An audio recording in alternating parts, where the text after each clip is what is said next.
আসসালামু আলাইকুম। গত 14 তারিখে আমি আমার ইনকিউবেটরে দেশি মুরগির ডিম বসিয়েছিলাম। সেটার ভিডিও আমার চ্যানেলে আছে। আমি তখন এই ভিডিওটাও দিয়েছিলাম। আজকে 6 দিন পর অর্থাৎ 20 তারিখে আমি এই ডিমগুলো চেক করব, কোন কোন ডিমে ভ্রূণ আছে আর কোন কোন ডিমে ভ্রূণ নেই।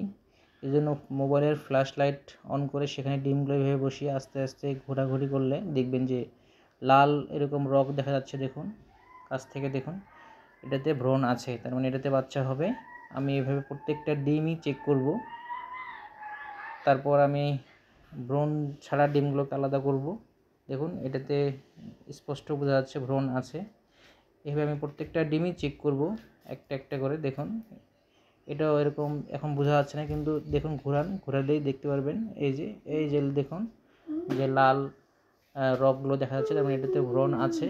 এটা একটা ডিম, দেখুন এটাতে ভ্রূণ আছে। আমি এভাবে প্রত্যেকটা ডিমই নিব, চেক করব।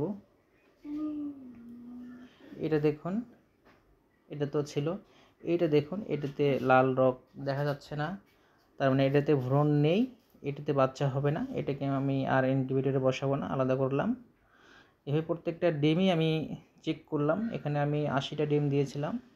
80টা ডিম থেকে আমি চেক করে এই 10টা ডিম ভ্রূণ পেলাম না। এই 10টা ডিম বাচ্চা হবে না, এটাকে আমি আর বসাবো না। না বসিয়ে আমি এখন আবার ডিমগুলোকে সুন্দর করে বসিয়ে রেখে দিলাম। এখন আমাকে টেম্পারেচার, হিউমিডিটি খেয়াল রাখতে হবে। প্রতিদিন 3 থেকে 4 বেলা ডিম উল্টাতে হবে 17 দিন পর্যন্ত। আর সে পর্যন্ত ভালো থাকবেন। বাচ্চা ফুটলে অবশ্যই আমি আপডেট দেব। আসসালামু আলাইকুম ওয়া রাহমাতুল্লাহ।